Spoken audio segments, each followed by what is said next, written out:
Hello. सभी प्रिय साथियों को नमस्कार, गुड मॉर्निंग, जय हिंद, जय भारत। कैसे हैं आप सब लोग?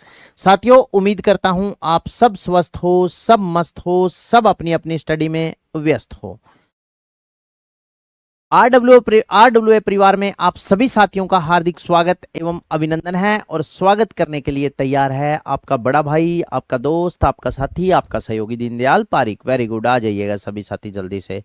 Sonu, Subika, Saurabh Kumar, Salma, Ramniwas, Manish, very good very good, आ जाओ भाई। चलो, कौन सा टॉपिक है? अपने राजस्थान का जनरल इंट्रोडक्शन यानी राजस्थान का सामान्य परिचय पढ़ रहे थे। और राजस्थान के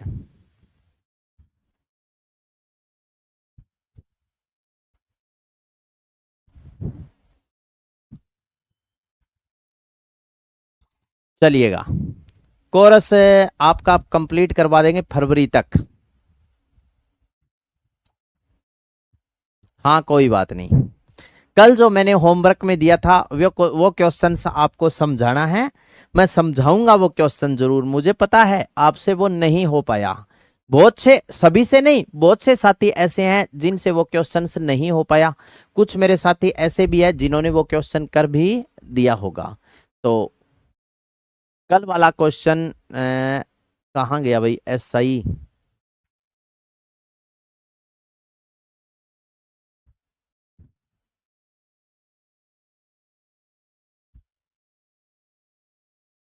ठीक है। कल का जो मेरा क्वेश्चन था आपसे, वो क्वेश्चन क्या था आप सभी को पता है अच्छे से कि मैंने आपको होमवर्क में एक क्वेश्चन दिया था। उस क्वेश्चन की मैं बेसिक डेफिनेशन लिख देता हूं। चलो, क्वेश्चन मेरा यह था कि न्यू ऑरलियंस शहर 74 डिग्री पश्चिम देशांतर पर स्थित है। क्वेश्चन यही था। न्यू ऑरलियंस शहर, ऑरलियंस न्यू ऑरलियंस शहर शहर न्यू ऑरलियंस शहर 74 डिग्री पश्चिमी देशांतर, पश्चिमी देशांतर। जबकि इलाहाबाद का नैनी नामक स्थान, नैनी कहाँ है? नैनी 82 डिग्री पूर्वी देशांतर, 82.5 डिग्री पूर्वी देशांतर। नैनी नामक स्थान 82.5 डिग्री पूर्वी देशांतर पर है। और यहां पर जो टाइम हुआ था वो हुआ था 7:35 PM। 7:35 पर प्रसारित होने वाला रेडियो कार्यक्रम न्यू ऑरलियंस में किस समय सुनाई देगा? यही था। हाँ, यही था क्या? न्यू ऑरलियंस शहर 74 डिग्री पश्चिमी देशांतर पर स्थित है, यही बताया था क्या मैंने आपको? यही क्वेश्चन था। क्या था? 90?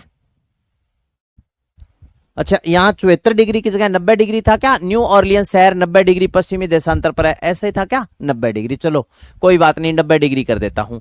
न्यू ऑरलियंस शहर 90 डिग्री पश्चिमी देशांतर पर, जबकि नैनी नामक स्थान 82.5 डिग्री पूर्वी देशांतर पर। यहाँ 7:35 पर प्रसारित होने वाला रेडियो कार्यक्रम यहाँ किस समय सुनाई देगा? यही था। हाँ, 90 बताया था, कोई बात नहीं, 90 कर दिया। अब देखो सुनो, पृथ्वी बना लेते हैं। यह है अपनी संपूर्ण पृथ्वी। ध्यान पूर्वक देखना इस क्वेश्चन को। यह अपनी संपूर्ण पृथ्वी है और यह कौन सी रेखा है? 0 डिग्री देशांतर रेखा। यह है 82.5 डिग्री देशांतर रेखा, जहां से भारत का मानक समय लिया गया है। इसे अपने नैनी रेखा बोलते हैं। यहां पर जो टाइम हुआ है वो हुआ है 7:35। तो स्वाभाविक सी बात है कि 0 डिग्री पर क्या टाइम होगा? अंतरराष्ट्रीय समय से अपना समय 5.5 घंटे आगे है, तो अपने से अंतरराष्ट्रीय समय 5.5 घंटे क्या होगा? पीछे होगा। हाँ या ना? पीछे होगा। तो यहां पर क्या टाइम होगा? 2:05 हो जाएगी, 2:05 PM।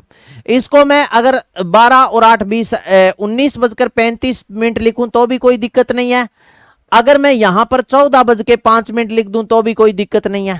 बताओ हाँ या ना? बात तो सेम है। अब 90 डिग्री है तो 90 को 4 से गुणा किया, 9 चौका 36, 360 को किया 60 से, 6 एकम 6, 6 छिका 36, 6 घंटा हो गया। अब देखो सुनो, 14:05 में से अपने को 6 घंटे टाइम क्या करना है? और पीछे करना है। हाँ,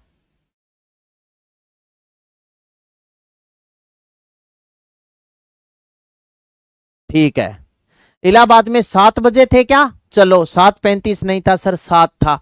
चलो 7 बजा देंगे, कोई बात नहीं है। ये लो 7 बजा दिया, 7 PM, कोई दिक्कत नहीं है, 7 PM कर दिया। अब 7 PM करेंगे तो यहां पर देखो सुनो, 7 PM करेंगे तो यहां थोड़ा सा ये चेंज हो जाएगा। अब देखो सुनो, जैसे ये 0 डिग्री है, यहां अपने 7 बजे प्रसारित हुआ तो 5.5 घंटे 7 में से माइनस कर दो।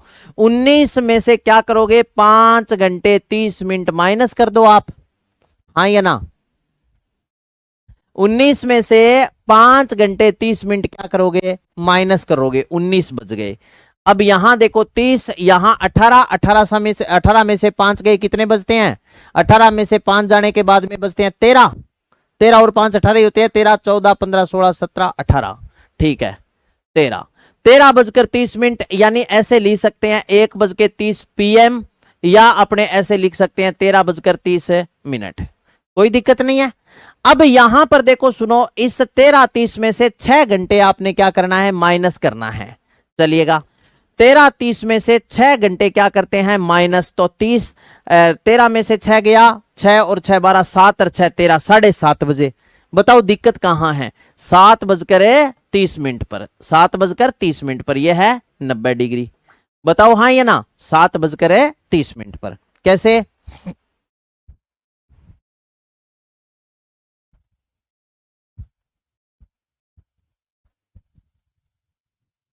बिल्कुल बिल्कुल राहुल सिंह, कोई दिक्कत नहीं है। अक्षांश रेखाओं की लंबाई असमान होती है और देशांतर रेखाओं की लंबाई समान होती है। अक्षांशों के मध्य की दूरी मैंने आपको बताया था 100, देशांतरों के मध्य दूरी सर्वाधिक कहां होती है, भूमध्य रेखा पर 111.32 किलोमीटर होती है।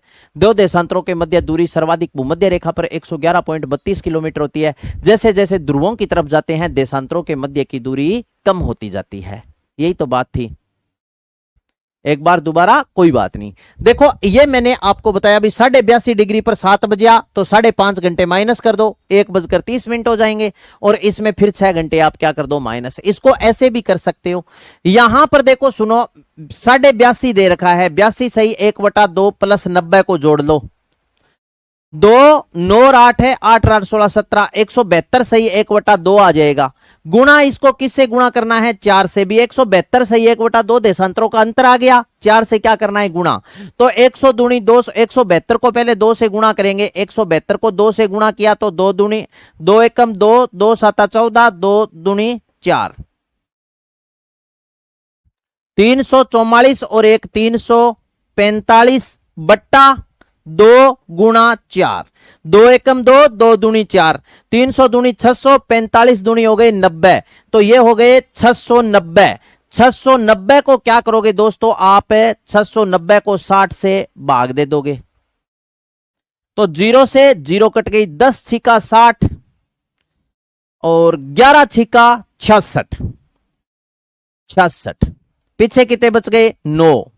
11 छिका 66 होते हैं, पीछे बच गए 11 छिका 66 है, और पीछे सॉरी बच गए 11 छिका 66, पीछे यहां पर कितने बच गए, 66 3। तो इसको क्या अपने साथियों देखो सुनो, 11 से ही 3/6 का क्या आ गया, अंतर। 3 एकम 3, 3 दूनी 6, तो 11.5 से ही 3/6 इसको लिख सकते हैं। 3 एकम 3, 3 दूनी कितना हो गया 6, 1/2, यानी 11.5 इसमें क्या करेंगे, 19 में से 11 घंटे 30 मिनट क्या कर देंगे, माइनस कर देंगे। 11 घंटे 30 मिनट, 19 बजे हैं, 19 में से 11 घंटे 30 मिनट माइनस करेंगे तो कैसे करेंगे, 0 यहां एक अंशी लेंगे, 60, 60 में से 30 गया 30, और यहां पर देखो अब बच गए 18, 18 में से 11 गया, 11 जाने के बाद में कितना बचेगा, 7, 7:30 PM का समय, 7:30 आ गया। और ये देखो पीछे है तो टाइम किस में आ गया, AM में, 7:30। बताओ हाँ, समझ गए, ये है। चलो लास्ट में आपको एक प्रश्न, आज की क्लास में टेक्निकल इशू, एक और क्वेश्चन लास्ट में और दे दूंगा, ठीक है ना, आप याद करवा देना मेरे को, ठीक है। लास्ट में एक क्वेश्चन आपको मैं ऐसा और दूंगा, तब आपको क्लियर हो जाएगा। हाँ 7:30 AM, so sorry, very good, yes sir. हाँ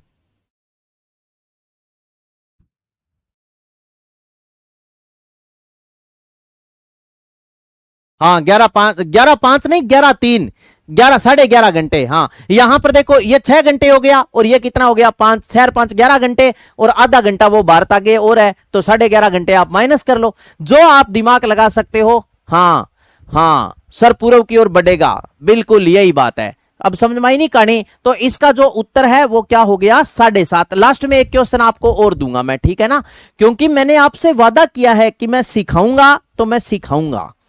तो यहां पर अपने जो उत्तर था,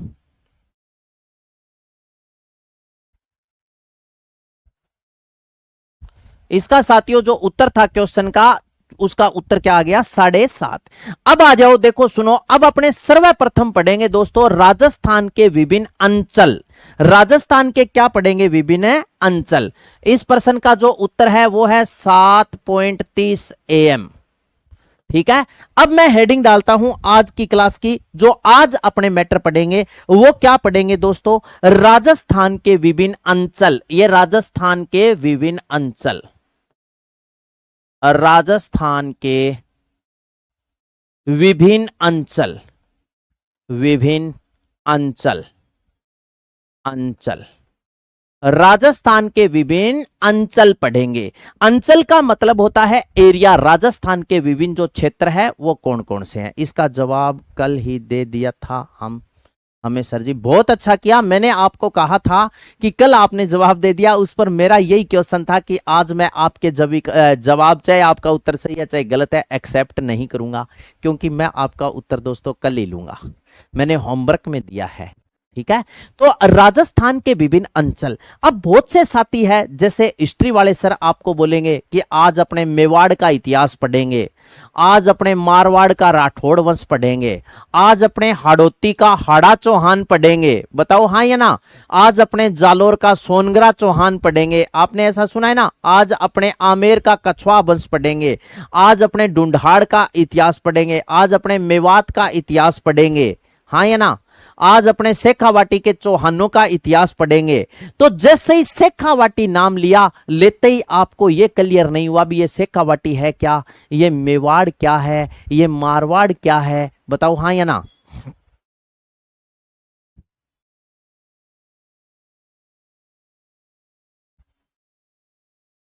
हाँ, राकेश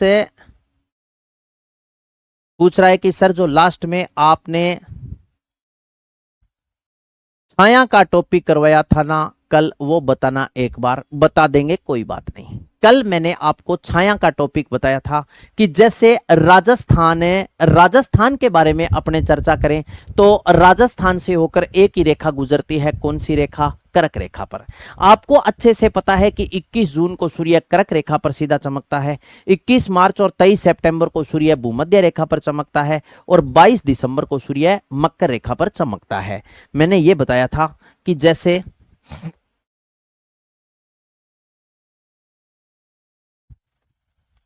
ये है राजस्थान, ये है राजस्थान, और राजस्थान से होकर यहां गुजरने वाली जो रेखा है ये कौन सी रेखा है, कर्क रेखा। अभी राजस्थान के विभिन्न अंचल के बाद में मैं आपको कर्क रेखा करवाने वाला हूं। कर्क रेखा, जब कर्क रेखा पर सूर्य यहां चमकता है, कर्क रेखा पर जब सूर्य चमकता है तो राज्य के दक्षिणी भाग पर सूर्य की किरणें सीधी पड़ती है, और गंगानगर पर क्या पड़ती है, तिरछी पड़ती है। तो जहां डूंगरपुर और बांसवाड़ा पर सूर्य की किरण सीधी पड़ती है ना, वहां पर आदमी की परछाई नहीं बनती। जैसे मान लीजिए मेरे ऊपर ये लाइट जल रही है, ठीक है, अब मैं इस लाइट के बिल्कुल नीचे खड़ा हूं, मेरी परछाई नहीं बनेगी, ये लाइट तो यही रहेगी। जैसे जैसे मैं आगे बढ़ता जाऊंगा लाइट क्या होती जाएगी, आपको पता ही है, मेरे से पीछे। तो इसी प्रकार मेरी छाया बढ़ती जाएगी। तो राजस्थान में दक्षिण दिशा से उत्तर दिशा की तरफ जब पथ चलते हैं तो आदमी की परछाई क्या होती जाती है, बढ़ती जाती है। अगर फिर अपने बात करें भूमध्य रेखा की, अगर मान लो सूर्य भूमध्य रेखा पर है तो यहां तो किरण सीधी पड़ेगी, इसकी बजाय तिरछी तो गंगानगर पर ही पड़ेगी। अगर सूर्य मकर रेखा पर गया तो तिरछी तो किरण बांसवाड़ा पर भी पड़ेगी, लेकिन जितनी तिरछी गंगानगर पर पड़ेगी इतनी तिरछी किरण बांसवाड़ा पर नहीं पड़ेगी।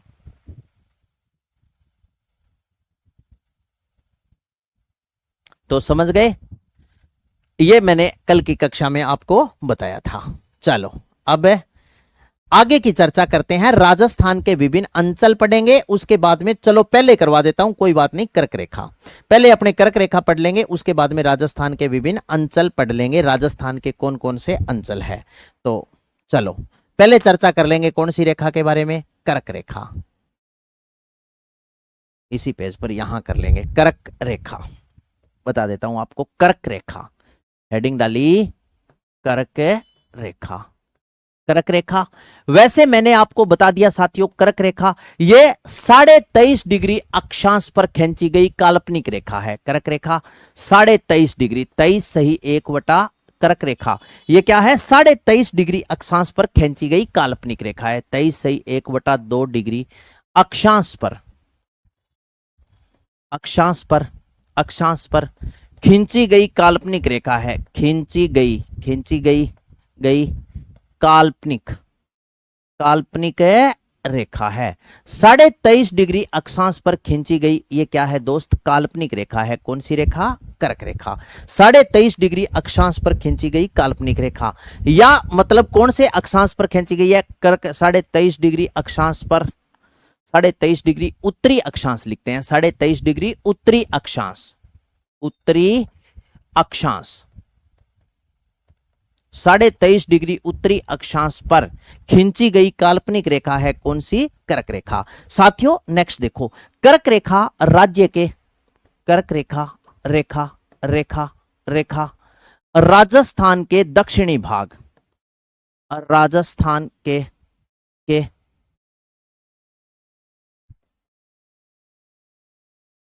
दक्षिणी भाग, या अपने लिख सकते हैं दक्षिणी भाग, या बांसवाड़ा जिले की, बांसवाड़ा जिले की, बांसवाड़ा जिले की कुशलगढ़ तहसील व बांसवाड़ा जिले की कुशलगढ़, कुशलगढ़ तहसील, तहसील कुशलगढ़ तहसील वह डूंगरपुर जिले के चीखली गांव से होकर गुजरती है। वह डूंगरपुर जिले के, डूंगरपुर जिले के चीखली गांव से होकर गुजरती है। चीखली गांव, चीखली गांव से होकर, चीखली गांव से होकर गुजरती है, चीखली गांव से होकर गुजरती है, होकर गुजरती है, ठीक है ना, गुजरती है, ठीक है। नेक्स्ट है देखो, कुशलगढ़ बांसवाड़ा जिले की कुशलगढ़ तहसील, इसका मतलब है बांसवाड़ा के मध्य से और डूंगरपुर जिले के एक ही गांव से होकर गुजरती है। वो कौन सा गांव है, चीखली गांव है।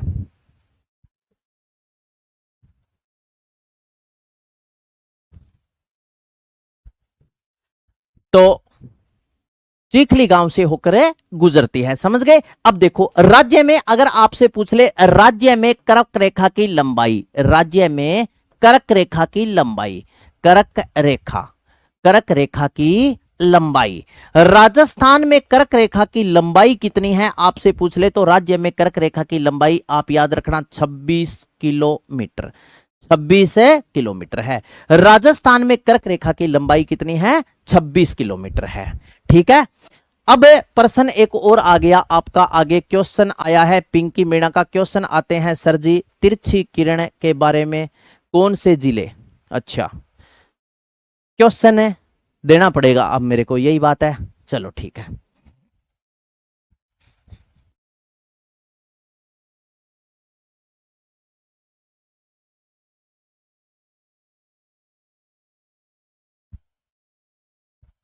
राज्य के जिले, के जिले, जिले सर्वाधिक, राज्य के जिले तिरछी किरणों, सूर्य की तिरछी किरणों के अनुसार, सूर्य की तिरछी किरणों के अनुसार, अनुसार व्यवस्थित करो। राज्य के जिले सूर्य की तिरछी किरणों के अनुसार व्यवस्थित करो। अब 4 ऑप्शन है, ए बी सी डी। अगर ऐसा क्वेश्चन आ गया ना दोस्तों तो ऐसे समझना बहुत डीपली क्वेश्चन है और बहुत चुनिंदा व्यक्ति सही करेंगे। राजसमंद, डूंगरपुर, जयपुर और झुंझुनू, ये मेरा ऑप्शन है। अब देखो सुनो, राज्य के जिले सूर्य की तिरछी किरणों के अनुसार व्यवस्थित कीजिए। अब आपको एक नंबर ऑप्शन आपको ऐसा मिलेगा कि तिरछी किरणों के अनुसार क्या करना है, व्यवस्थित करना है। बी ए, बी ए सी डी। दूसरा है ए बी सी डी। तीसरा ऑप्शन है बी ए सी डी। चौथा ऑप्शन है 3 नंबर और इसके बाद में है चौथा ऑप्शन। चौथा ऑप्शन है साथियों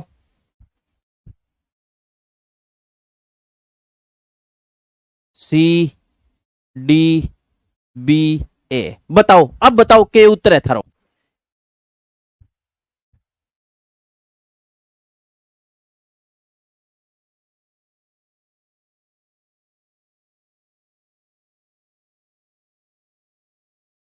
हाँ, समझ गए।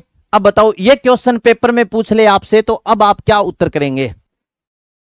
1 number, 2 number, 3 number, 1 number, 2 number, 3 number, 4 number, ये आपने लिखना है। 1 नंबर, 2 नंबर, 3 नंबर, 4 नंबर, यही लिखना है। इससे आगे आपने कुछ नहीं लिखना। बताओ जल्दी से। 1 2 3 4 जो लिखेगा उसी का मैं नाम पढ़ूंगा। 4 नंबर अनिल ताखर। ठीक है, बताओ 4 नंबर। हाँ, 1 3 सेम ऑप्शन। अच्छा, 1 3 सेम ऑप्शन है क्या? कोई बात नहीं, 3 को इरेज कर देंगे। 3 को ऐसे लिखते हैं 3 D C A B, sorry D C A B, D C A B. अब बता दो लो, D C A B. Rajasthan के जिले सूर्य की तिरछी किरणों के अनुसार व्यवस्थित कीजिए।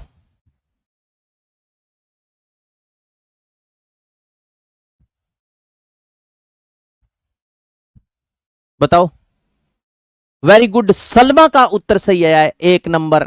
अंकित का 3 नंबर आया है, मेरा तो 2 है गुरुजी। ठीक है, 2 नंबर, 3 नंबर, 1 नंबर। अब देख लो इस प्रश्न को, 1 नंबर ऑप्शन। साथियों, सबसे अधिक सीधी किरण कहां पड़ती है? डूंगरपुर में। कैसे व्यवस्थित करना है? तिरछी किरणों के अनुसार व्यवस्थित करना है। सीधी से तिरछी, यहां सीधी है, फिर यहां पर तिरछी है, फिर इसके बाद में जयपुर जिला आ जाएगा, फिर इसके बाद में झुंझुनू जिला आ जाएगा। तो इसका सही उत्तर क्या हो जाएगा? 1 नंबर। तिरछी किरणों के अनुसार आपने व्यवस्थित करना है। बहुत डीपली क्वेश्चन है। अब बताओ, अगर आपको ऐसा प्रश्न पेपर में मिल जाए तो आप आसानी से कर सकते हो ना। मैंने गंगानगर का नाम नहीं दिया। क्यों नहीं दिया? क्योंकि गंगानगर में तो तिरछी किरण पड़ती है। एग्जामिनर का मतलब यह नहीं होता, एग्जामिनर का उद्देश्य यह नहीं होता अभी आपको फेल करना। एग्जामिनर का उद्देश्य होता है आपको आपका आईक्यू चेक करना, भी आपका दिमाग कितना काम है कर रहा है। तो यह मैंने आपको राजस्थान की कर्क रेखा के बारे में बताया था। अब ध्यान पूर्वक सुनो। देखो, यह है राजस्थान से होकर गुजरने वाली कौन सी रेखा? कर्क रेखा। ये लीजिए,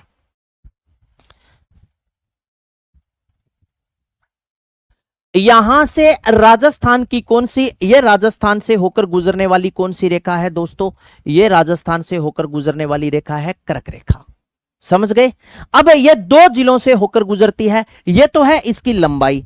यहां पर जो जिला है, देखो सुनो, यहां पर पड़ते हैं बांसवाड़ा की कुशलगढ़ तहसील। कुशलगढ़, और ये कुशलगढ़ कहां पड़ता है? बांसवाड़ा में।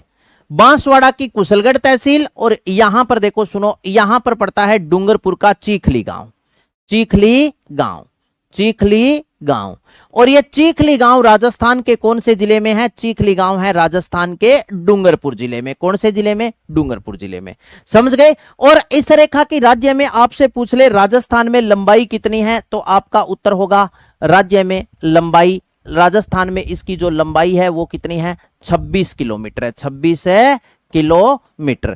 कर्क रेखा की राजस्थान में ये एक काल्पनिक रेखा है और इस रेखा की राजस्थान में लंबाई कितनी है? 26 किलोमीटर है।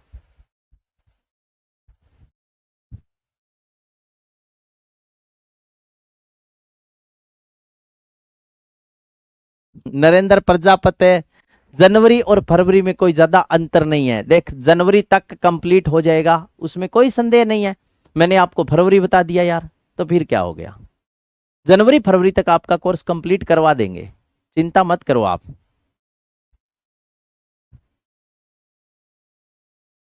हाँ हाँ, अरे यार ज्यादा देखो सुनो राठौड़ साहब, ज्यादा दिमाग लगाने की जरूरत नहीं, ज्यादा साइंटिस्ट। मैंने सूर्य की किरण तिरछापन पढ़ा है यार, आरोही क्रम अवरोही क्रम क्या हो गया भी, कौन से तिरछी सबसे ज्यादा कहां पड़ती है वो आपने बतानी है।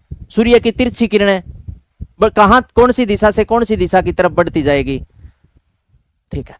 तो यह है कर्क रेखा। इसके बाद में अपने पढ़ेंगे राजस्थान के विभिन्न अंचल। चलो हेडिंग डालते हैं अब, राजस्थान के विभिन्न अंचल। ये रहे राजस्थान के विभिन्न अंचलों के बारे में बात करें तो राजस्थान के कौन कौन से अंचल, जैसे उसमें कौन कौन सा क्षेत्र आ जाता है।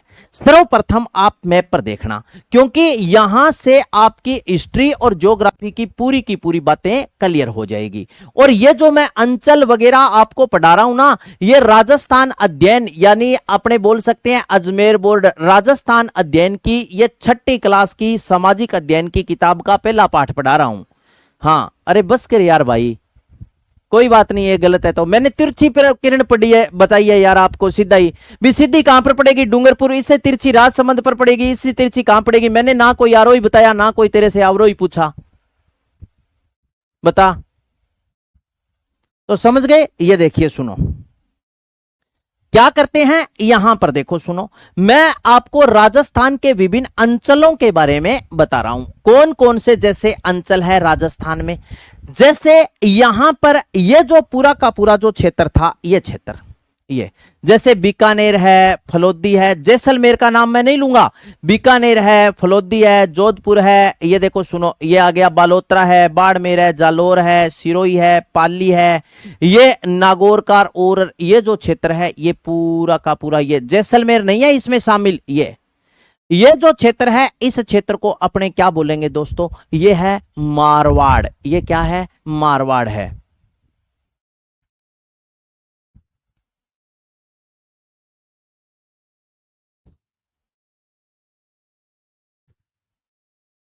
ये कौन सा क्षेत्र है, ये है मारवाड़।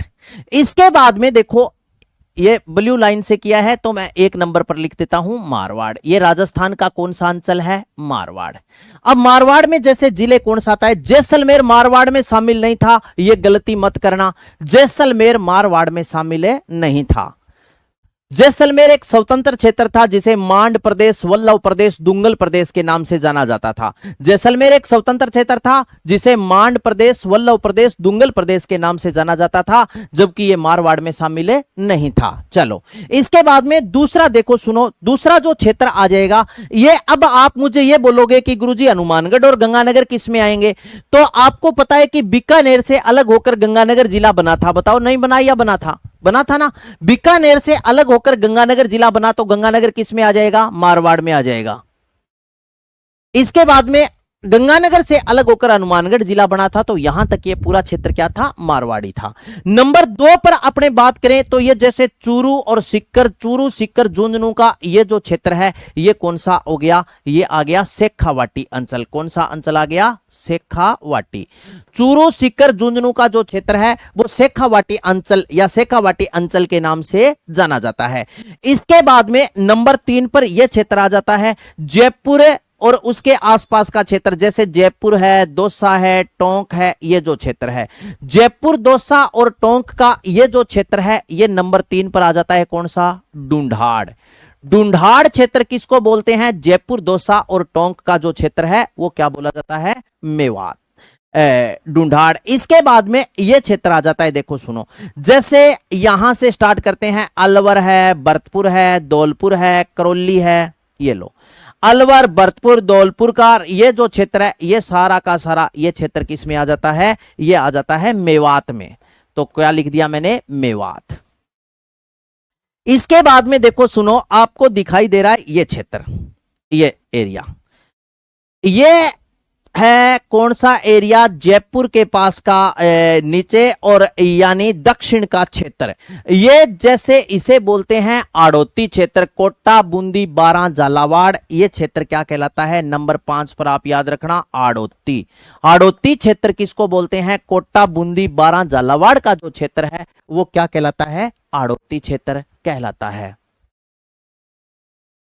सर आप कमेंट नहीं पढ़ रहे हो। क्लास, अरे भाई किसकी क्लास है? क्लास बार बार रुक रही है।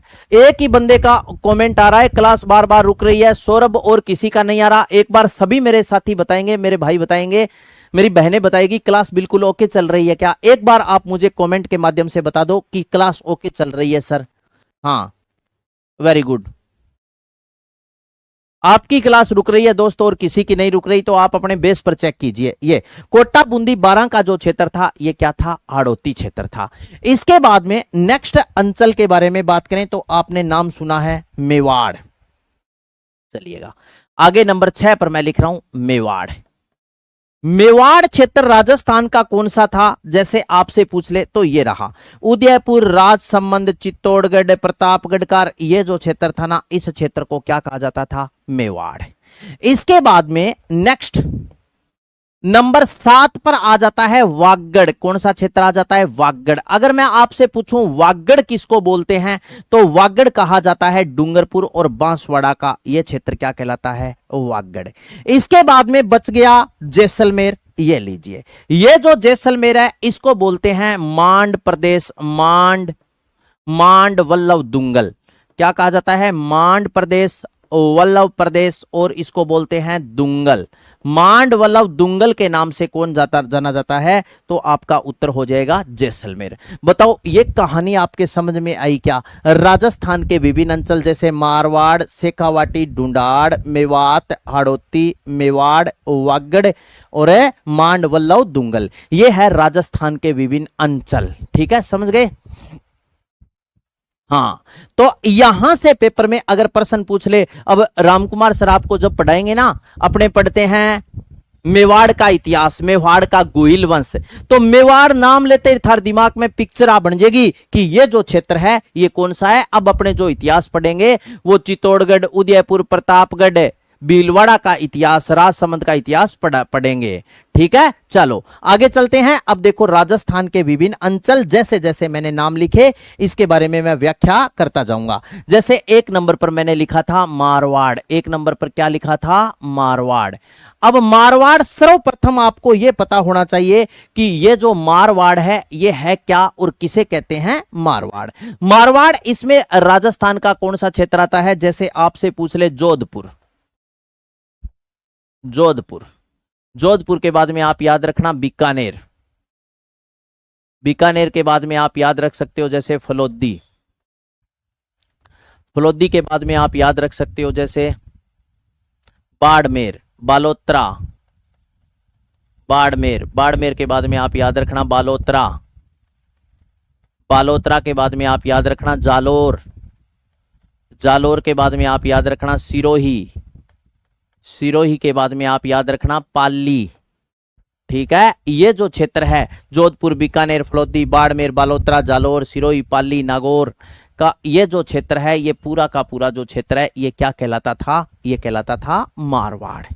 नंबर 2 पर अपने चर्चा करेंगे। मारवाड़ के बाद में नंबर 2 पर देखो, सुनो, मैंने लिखा आपके सामने शेखावाटी।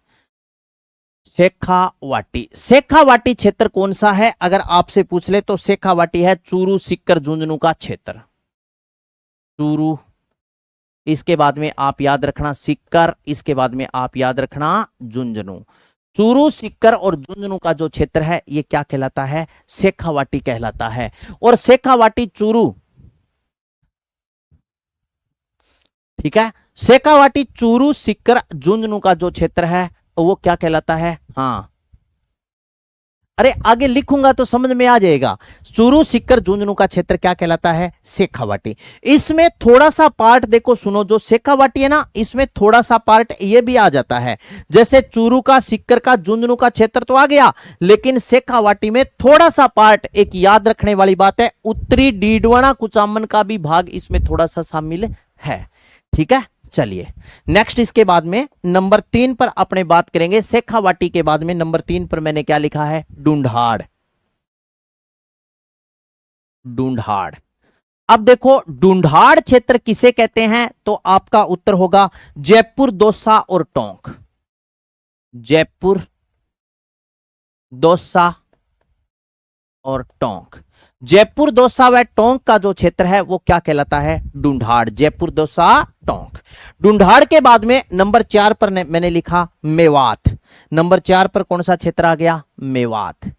अब मेवात क्षेत्र कौन सा है आपसे पूछ ले तो मेवात आपको डरने की जरूरत ही नहीं है। अलवर, भरतपुर, धौलपुर है। अलवर, भरतपुर, धौलपुर।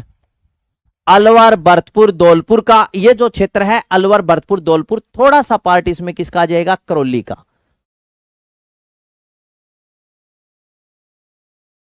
हाँ हाँ बोला मैंने।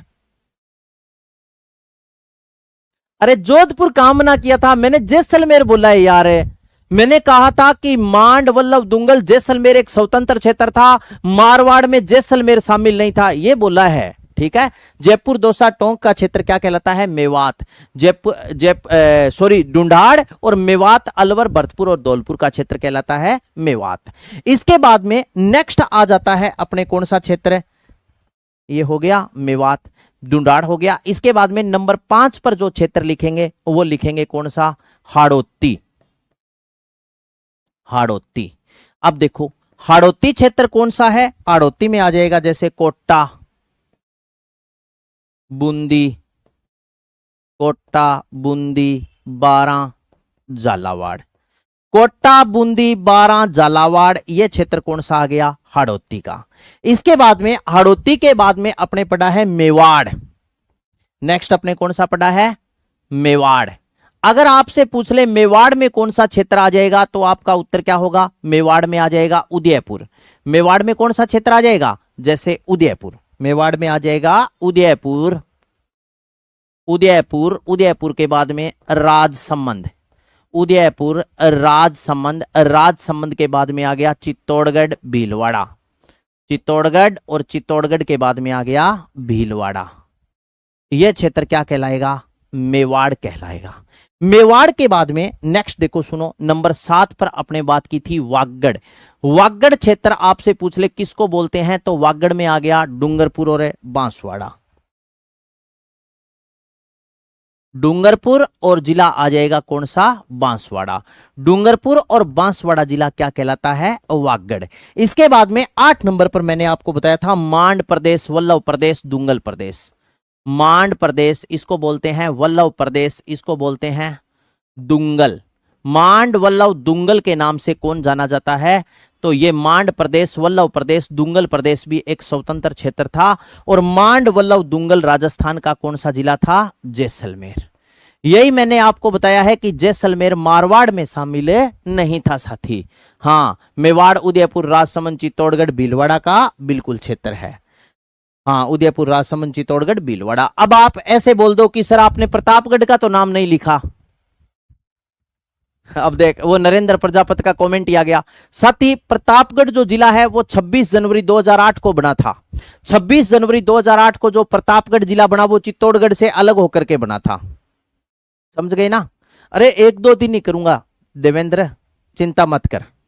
ठीक है। हाँ, ये सवाई माधोपुर का जो भाग है, जैसे सवाई माधोपुर करौली का भाग, ये जैसे अब देखो सुनो, सवाई माधोपुर जो क्षेत्र है वो इसका जो कुछ भाग है वो तो मेवात से संबंधित है और कुछ भाग है वो हाड़ौती से क्या है? संबंधित है, क्योंकि बूंदी के पासवाड़ा आ गया। ठीक है।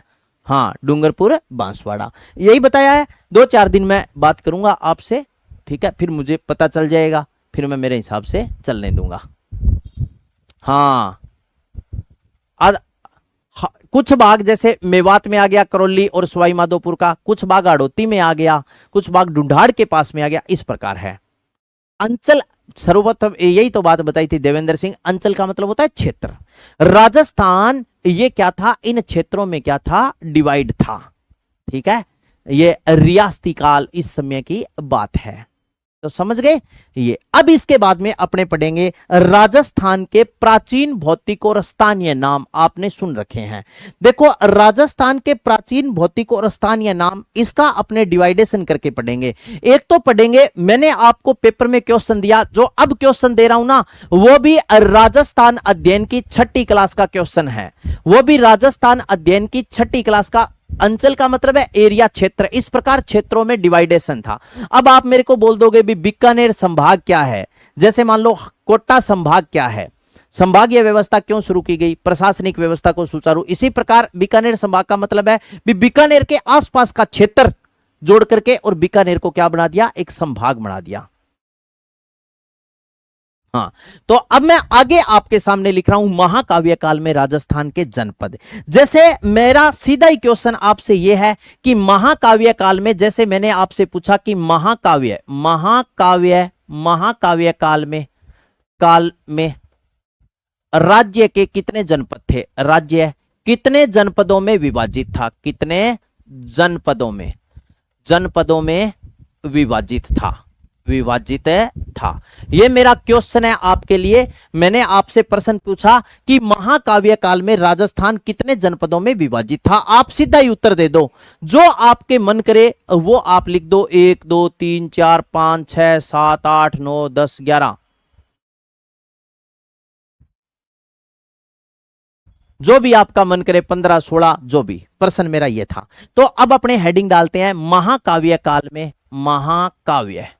महाकाव्य काल में राजस्थान के जनपद, काल में महाकाव्य काल में राजस्थान के जनपद, महाकाव्य काल में राजस्थान के जनपद, महाकाव्य काल में राजस्थान के जनपद, महाकाव्य काल में राजस्थान के जनपद, इसका मतलब है district of the Rajasthan in the epic period, district of the Rajasthan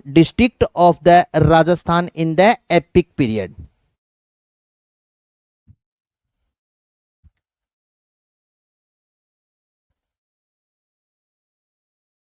district of the Rajasthan in the epic period, district of the Rajasthan in the epic period.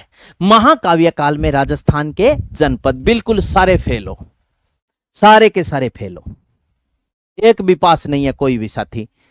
आपका कमेंट ही देख रहा हूं मैं, ठीक है। और जिन साथियों को यह लग रहा है भी सर डीपली नहीं पढ़ा रहे, हमें कम बता रहे हैं, तो वो साथी लाइव आ जाया करे, ठीक है। एक दिन टाइम निकाल के यार, आप मुश्किल से एक दिन का कहीं अपना कीमती समय निकाल लो लाइव के लिए। मैं सभी का कमेंट देखता हूं। नया चौहान, हाँ, महाकाव्य काल में राजस्थान 4 जनपदों में विभाजित था। वेरी गुड, ठीक है। अनिल तखर का सही उत्तर आया एक। ये 6ठी राजस्थान अध्ययन की 6ठी क्लास की बात कर रहा हूं। और मेरे से ये पूछ रहे हैं साथी कि सर किताब कौन सी पढ़ें, अगर दोस्तों आपकी इच्छा है किताब पढ़ने की, मैं कहता हूं पढ़ो आप, तो आप किताब ले लो हिंदी ग्रंथ अकादमी की, राजस्थान ज्योग्राफी की किताब आएगी HM हरिमोहन सक्सेना की, और हिंदी ग्रंथ अकादमी की जो किताब है वो राजस्थान इतिहास और कला संस्कृति की, राम कुमार सर के से नाम आपको पूछ करके बताऊंगा, लक्ष्मी नारायण पता नहीं ऐसा नाम है, उनकी किताब ले लेना, ठीक है, समझ गए। इसके अलावा राजस्थान अध्ययन की कक्षा 6 से लेकर के 12 तक की सामाजिक की किताब आप पढ़ लो, सामाजिक की नहीं साइंस की किताब पढ़ लो, साइंस का भी प्रश्न बाहर नहीं जाएगा। अगर आपकी इच्छा है ना पढ़ने की तो आप वो किताब पढ़ लो, ठीक है। बाकी गाइडों में कोई फायदा नहीं है। हाँ, तो राजस्थान महाकाव्य काल में राजस्थान के जनपद अगर आपसे पूछ ले कितने थे, तो आपका उत्तर हो जाएगा 4। महाकाव्य काल में राजस्थान के जनपद कितने थे, district of the Rajasthan in epic period, ठीक है। हाँ, तो महाकाव्य काल में राजस्थान के 4 जनपद थे। जो महाकाव्य काल में राजस्थान के 4 जनपद थे ना, वो इस प्रकार थे। एक तो जनपद था कौन सा, मरुकांतर, अब साथियों ये जो मरुकांतर जनपद था ना, ये क्या था याद रखना, ये आर्यों का पहला जनतंत्र था। आर्यों का पहला जनतंत्र था, इसका मतलब था कि सर्वप्रथम इस क्षेत्र में आर्य आकर के बसे थे। तो मरुकांतर याद रखना, ये आर्यों का पहला जनतंत्र था। ये आर्यों का पहला जनतंत्र था। पहला जनतंत्र था। जनतंत्र का मतलब क्या होता है? वो क्षेत्र जहां पर पब्लिक, जनता ने रहना स्टार्ट कर दिया, पॉपुलेशन, जनता ने रहना स्टार्ट कर दिया, वो था जनतंत्र। तो ये क्या था? आर्यों का पहला जनतंत्र था। और इसमें जैसे अगर मैं आपसे पूछूं कि क्षेत्र कौन सा आता है, तो इसमें क्षेत्र जैसे बीकानेर है, नागौर है, चूरू है, जैसे इसमें जो क्षेत्र आएगा वो आ जाता है जैसे बीकानेर, इसके बाद में नागौर, इसके बाद में चूरू। ठीक है, जैसे बीकानेर है, नागौर है, चूरू है, जैसलमेर है। ठीक है, इसके अलावा मैंने नाम लिखा बाड़मेर है, इसके अलावा मैंने नाम लिख दिया जोधपुर है। यह क्षेत्र इसमें आता था। तो इसका मतलब है भी पश्चिमी राजस्थान का क्षेत्र आ गया। अगर मैं आपसे प्रश्न एक और पूछ लूं कि महाकाव्य काल में हनुमानगढ़ और गंगानगर का क्षेत्र कहलाता था, मेरा क्वेश्चन है महाकाव्य काल में श्री गंगानगर, SGNR लिख दूं, SGNRHMH था। महाकाव्य काल मैंने नाम दिया है हनुमानगढ़ और गंगानगर का क्षेत्र है। नंबर 1 पर मैंने लिखा योदेय, नंबर 2 पर मैंने लिखा मरुकांतर, नंबर 3 पर मैंने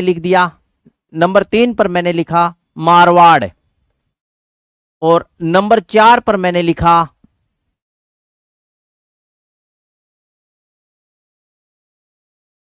मत्स्य। बताओ जल्दी से। हाँ, महाकाव्य काल में हनुमानगढ़ और गंगानगर का क्षेत्र क्या कहलाता था? बताओ, बताइए जल्दी से। महाकाव्य काल में हनुमानगढ़ और गंगानगर का योदेय क्षेत्र, मरुकांतर, मारवाड़, मत्स्य क्या कहलाता था? Very good. सागर का उत्तर आया है ए, विवेक का उत्तर आया है ए, योदेय हेमराज का उत्तर आया है 2, मोनिका ए, अनिल ताखर ए, योदेय ए ए ए। अब बताओ आपका क्या होगा? सलमा कहां से आ गया 4 नंबर? हाँ, वेरी गुड, वेरी गुड। मैंने प्रश्न में क्या लिखा है? महाकाव्य काल लिखा है। महाकाव्य काल, ये देखो, महाकाव्य काल में राजस्थान के 4 जनपद थे। महाकाव्य काल में हनुमानगढ़ और गंगानगर का जो क्षेत्र है वो मरुकांतर कहलाता था, क्योंकि मैंने आपको शुरुआत में ही बताया था कि बीकानेर से अलग होकर गंगानगर जिला बना और गंगानगर से अलग होकर हनुमानगढ़। तो ऐसे ही क्वेश्चन आते हैं। तो दोस्त ऐसे ही क्वेश्चन करवा रहा हूं। अभी तो पार्टी शुरू हुई है, उससे पहले ही आप तकाजा करने लगे कि सर तो लेवल में नहीं पढ़ाते। आगे देखना लेवल, जब लेवल की कोई बात आएगी वहां लेवल से पढ़ाऊंगा।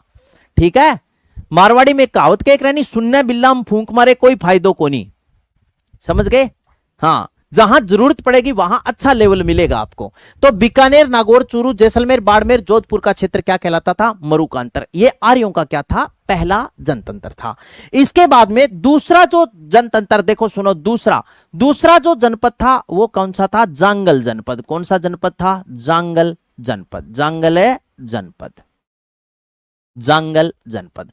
अब साथियों आपको एक बात का पता है, आप इस बात को अच्छे से भली भांति जानते हो कि जैसे मान लीजिए हम दो भाई क्या करते हैं? ये हमारे पिताजी का प्लॉट है, हम 2 भाई है और हम इस प्लॉट में रहते हैं। अब स्वाभाविक सी बात है कि हम दोनों भाई अलग अलग होंगे, तो ये हमारे पिताजी की इतनी प्रॉपर्टी है, बताओ इसमें से हक लेंगे या नहीं लेंगे? आधा प्लॉट मेरे भाई का हो जाएगा, आधा प्लॉट मेरा हो जाएगा, यही होगी ना? हाँ या ना? तो समझ गए भी मैंने आपको क्या बताया कि मेरे पिताजी की जो प्रॉपर्टी है हम 2 भाई अलग अलग होंगे तो उसी में हक लेंगे। तो जांगल जनपद, इसमें क्या था साथियों? इसमें देखो सुनो, मरुकांतर के कुछ व्यक्ति अलग होकर मरुकांतर से अलग होकर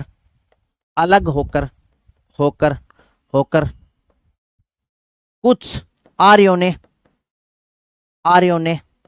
अपना स्वतंत्र क्षेत्र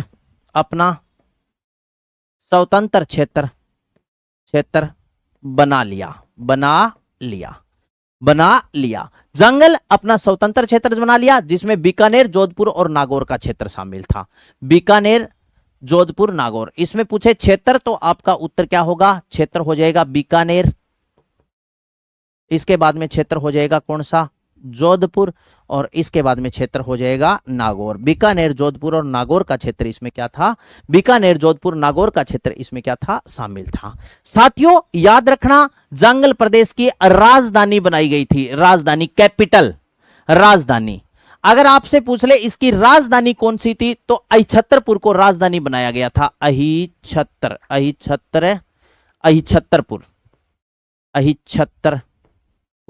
और अहिछत्रपुर कहां पड़ता है? तो अहिछत्रपुर पड़ता है नागौर में। अहिछत्रपुर, नागौर। महाभारत काल के दो पात्र थे, बलराम और कृष्ण, द्वारिका जाते समय इसी जनपद से गुजरे थे। महाभारत काल के पात्र बलराम और कृष्ण द्वारिका जाते समय इसी जनपद से होकर गुजरे थे।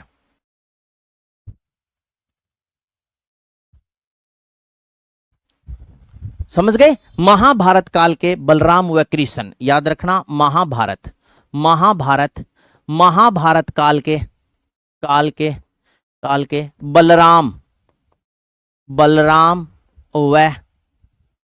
बलराम व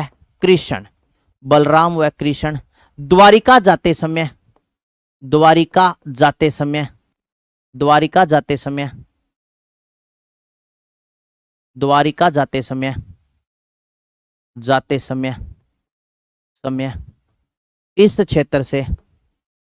इस क्षेत्र से गुजरे थे। मैंने आज आपको दो प्रश्न, बहुत दो नहीं, जितने पूछे उतने, लेकिन एक तो जनपद आप 16 करके आते। भारत 16 महाजनपदों में विभाजित था, जबकि राजस्थान महाकाव्य काल में 4 ही जनपदों में विभाजित था। बाकी बातें करेंगे कल। यहां तक की सारी बातें आपके अच्छे से समझ में आई होगी। Okay, all the best. मिलते हैं ब्रेक के बाद, तब तक के लिए सभी साथियों को राम राम। लगे रहो, डटे रहो, अच्छे से मेहनत करते रहना। Okay, all the best.